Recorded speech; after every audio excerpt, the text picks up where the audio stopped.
Oh, I went down to the river, down to the river, but the river was dry. Oh, I went down to the river, down to the river of peace. Oh, let's go down to the river and fill up the river, 'cause the river is dry. Oh, let's go down to the river and fill up the river with peace. Oh, I went down to the river, love, down to the river, but the river was dry. Oh, I went down to the river, down to the river of love. Oh, let's go down to the river and fill up the river, 'cause the river is dry. Oh, let's go down to the river and fill up the river with love. Oh, I went down to the river, down to the river, but the river was dry. Oh, let's go down to the river, down to the river of harmony. Oh, let's go down to the river and fill up the river, 'cause the river is dry. Oh, let's go down to the river and fill up the river with harmony. Fill up the river with peace, and fill up the river with love, and fill up the river with harmony.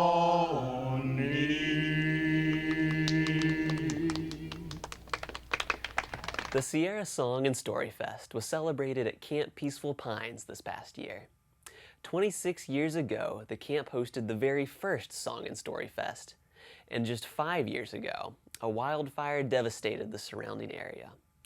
But the camp survived thanks to the smoke jumpers who came to the rescue. As always, the fest was a celebration of all ages, but it was also a place of contemplation as we live in a world littered with the scars of many fires. Hello, I'm Seth Spire, and thanks for joining us for Brethren Voices. On Brethren Voices, we share what brethren do and say as a matter of faith. Today we share some of the events of the 27th Song and Story Fest that took place in the Sierra Nevada mountains last summer. In a time of global warming and scorched earth policies by many, we ask, what's next? Is there hope? Is there any passion for change? Or is there just simply resignation to an ever-increasing, warming future? The fest was created as a venue for musicians and storytellers, and we're featuring some of both in this program. Mikah Overman was a baby at his first Song and Story Fest 14 years ago, and we'll share part of his story later in the program. But first, here's Mikah Overman with We Are All Australian, which was written by Bruce Woodley of an Australian group, the Seekers, and Dobe Newton of the Bushwackers. I come from the dream time, from the dusty red soil plains. I am the ancient heart, the keeper of the flame. I stood upon the rocky shores, I watched the tall ships come.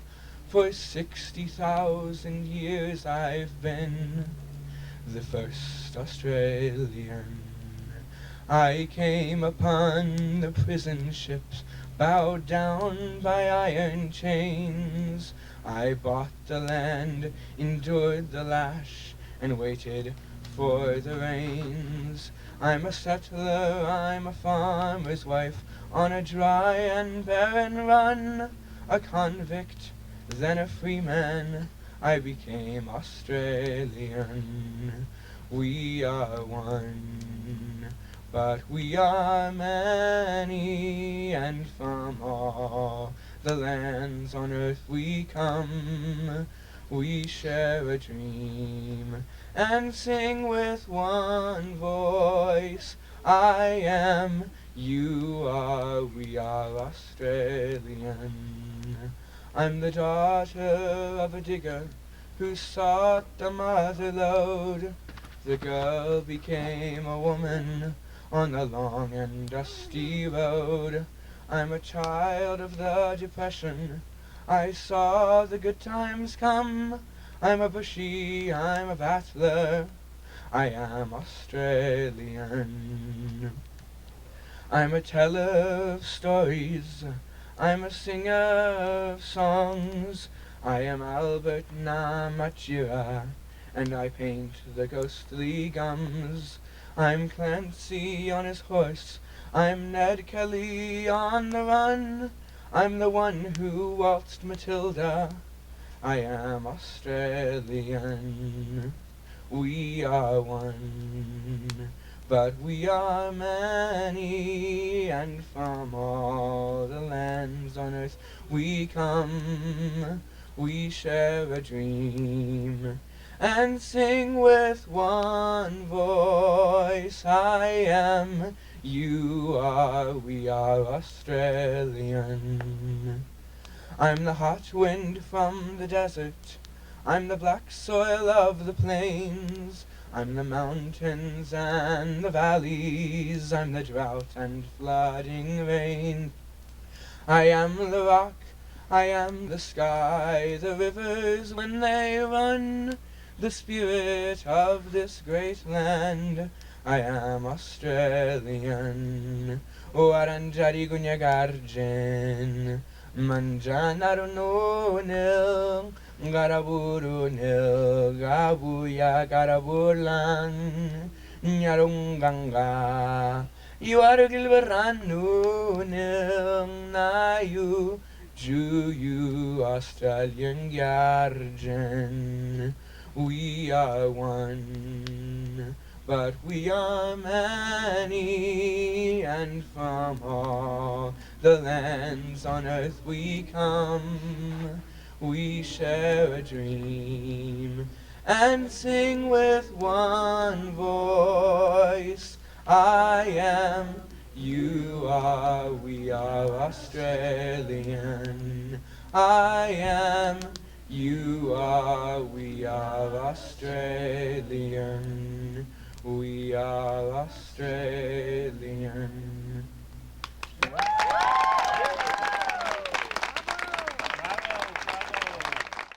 Mikah Overman is just 14 years old, but he led a workshop to discuss diversity, acceptance, and maybe what Americans need to learn more about, who we are as a nation with many different cultures.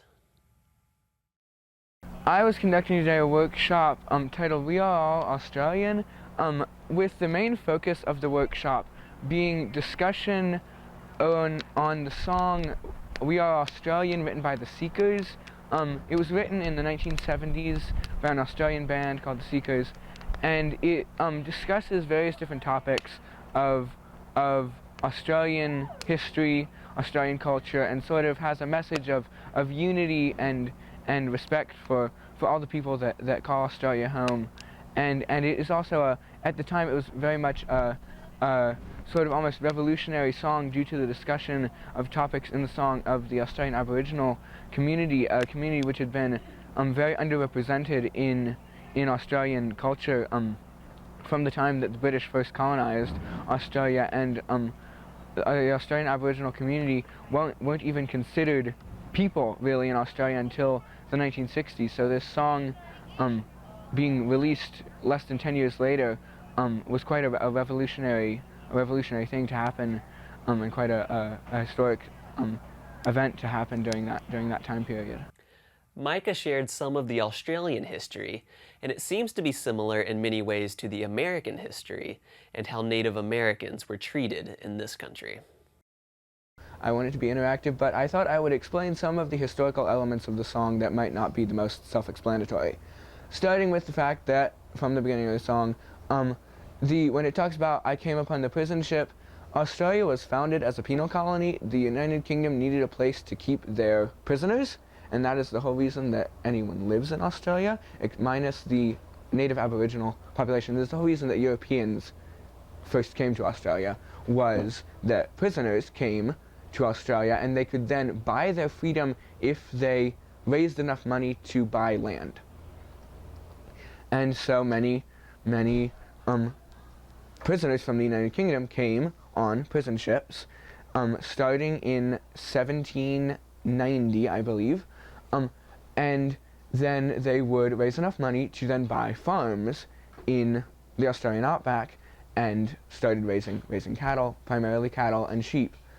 And so that's where the first verse comes from, talking about coming on a prison ship. Then in... So they raised money by being like indentured servants? Yes, they raised money by being indentured servants and getting like a small amount of pay, and then if they could raise enough money to then buy, or some of them got money sent, if they had family members that they were associated with in the United Kingdom, some did send money for them to buy property. But the way that they could either serve out the rest of their prison term in Australia, when many of the people who were sent to Australia were serving quite long prison terms, or they could buy their freedom by buying land. And so that's what that first or second verse is talking about. And then the, I'm not sure, third verse talks about Clancy on his horse, Ned Kelly on the run, and I'm the one who walks Matilda. And many of you probably know who Ned Kelly is, famous Australian sort of outback bushranger, sort of gangster, I guess, who is most famous for the armor that he wore when in his like final shootout with the police in which he died, which is this big metal, it almost looks like, if you imagine like a big oil drum, that they kind of shaped a big oil drum into a big metal helmet. You can see it in the Australian National Museum, but he's famous for often being running from the police, and so Ned Kelly on the run. He was often running from the police. They made money by stealing people's sheep and cattle and then selling them to other people. And then Clancy on his horse comes from a popular Australian poem called Clancy of the Overflow, which sort of provides a sort of romanticized version of life in the Australian outback of a man called Clancy who sort of just rides his horse around the Australian outback herding sheep. And then Waltzing Matilda, the one who waltzed Matilda, is a very popular Australian song. Some call it the unofficial Australian national anthem. And it's not actually about dancing with anyone named Matilda. Waltzing is Australian slang for walking a long distance, and a Matilda is a sack. So it's walking a long distance with a sack on your back. Yes. You know the man from Snowy River, that movie? His name was Clancy. Oh yes, I think that. And there was more than one of those movies. And it's very popular in the States, Man from Snowy River. So he's the guy on the horse, and he rounds up the wild horse. Yeah. Nobody else could. And I didn't know if he was a real personage in Yeah. the history of Australia. No, it's not a real person, but it's based on the poem called Clancy of the Overflow, which I highly recommend you look it up to read sometime. I think that in the time that when the prisoners first came and when the first prisoners started buying their freedom with land, which obviously was not immediately after they arrived, it took definitely some time for any of the prisoners to raise enough money to buy land.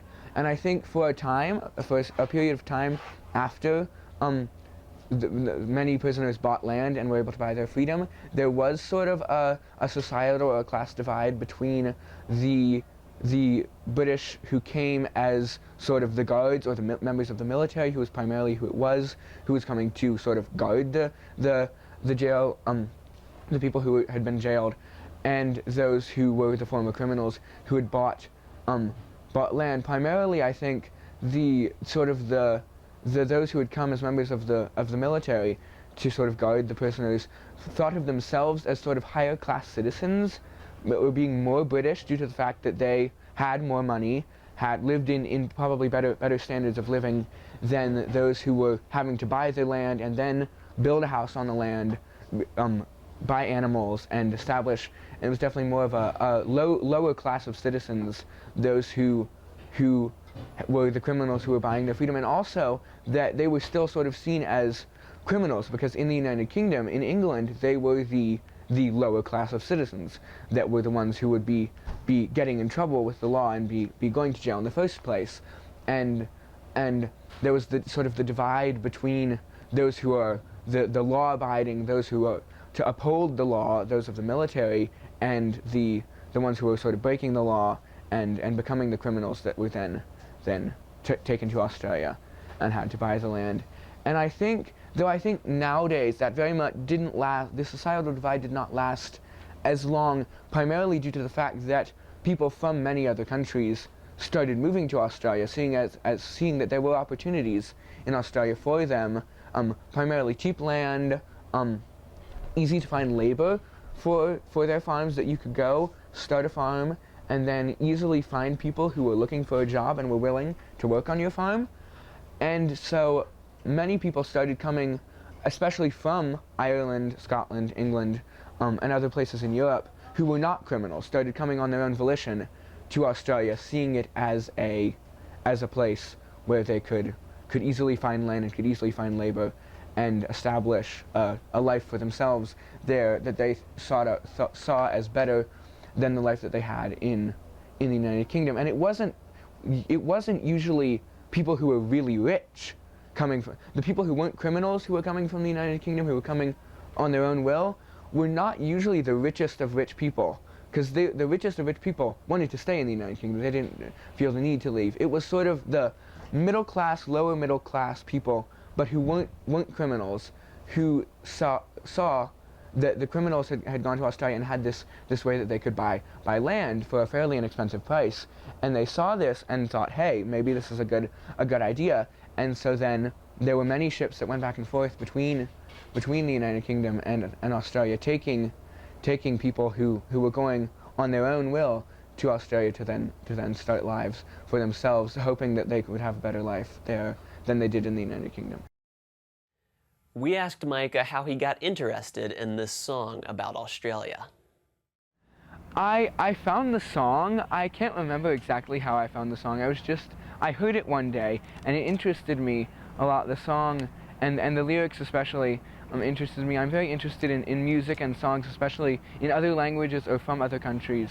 And so I heard the song, and then the message really excited me, and I thought that it originally I was only going to sing it at campfire one night, and then my parents suggested that it would make a good workshop topic, and so then we suggested it to the Song and Story Fest planning committee, and they thought it would definitely work with the theme, the overall theme of the week, and as well as with the theme of the day, and to fit it in as a workshop, and I really enjoyed doing the workshop, and with all the people that came, I think we had good discussions, and there were good questions raised, and yeah.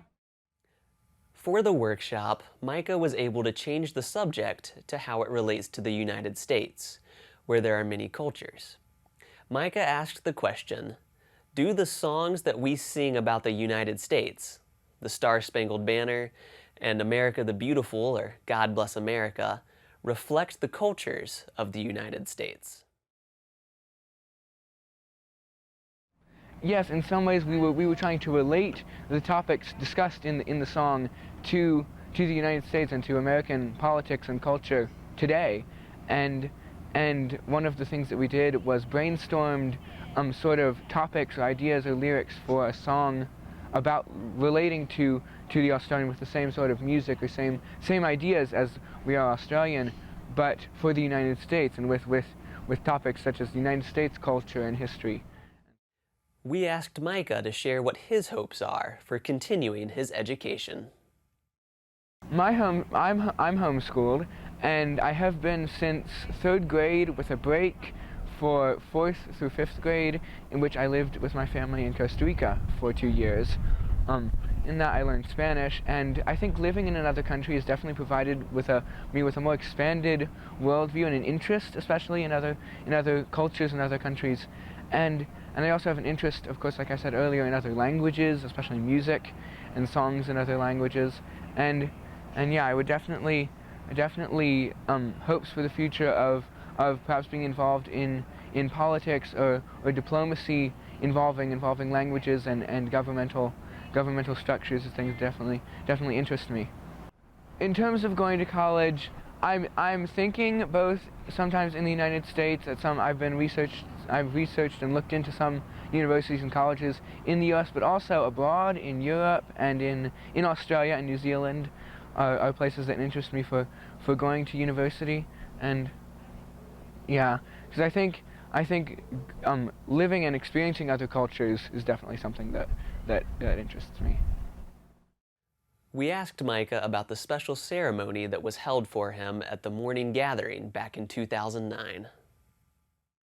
Yeah, so I was here at Camp Peaceful Pines for my very first Song and Story Fest when I was just about a month old, and part of the morning gathering one morning was that Kathy Geiswhite, who's a great storyteller, was doing a sort of an exercise of dividing people up into groups in relation to a song that was sung by Mike Stern, one of the great musicians here, called All This Joy, and it talks about all this joy, sorrow, and promise. And then during the part of the song that talks about promise, they had a part where they lifted me up, and I was a very small baby, and so my dad lifted me up into the air, and then the other people who were attending Song and Story Fest that year sort of all gathered around and reaching up, and that was and Kathy Geiswhite also took a photo of the moment, and so in order to recreate that moment last night during the campfire that night, last night they had a little ceremony where they got people to lift me up into the air, and it took a lot more people this time because I'm not nearly as small, but then they lifted me up into the air and sang the same song that they had last time 14 years ago when they did it. Sorrow, all this pride, all this pain, such is life, such is being, such is spirit, such is love. Sing that with us one more time. All this joy, all this sorrow, all this promise, all this pain, such is life, such is being, such is spirit, such is love. That is a beautiful John Denver song that we shared together at this very camp 14 years ago. During morning gathering, I divided you all into sections, and each section was to create a visual image of some of those words. One of those words is promise. And the group formed a circle around a father. And that father held his tiny, tiny baby up to the heavens, while everyone else in that circle raised their hands to the heaven as well. Promise. And here today, 14 years later, I'd like to introduce you to that little baby, now a beautiful young man. All this joy, all this sorrow, all this promise, all this pain, such is life, such is being, such is spirit, such is love. Again, all this joy, all this promise, all this promise, all this pain, such is life,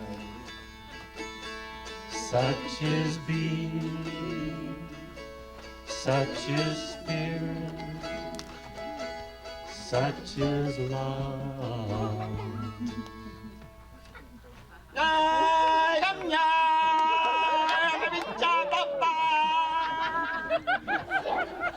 Okay, you can let him go.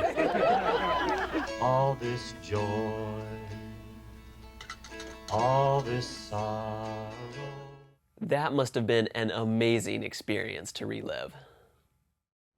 Yeah, it was pretty fun. Yeah, I'd never been lifted up like that before, but it was kind of a new experience. But yeah, it was fun.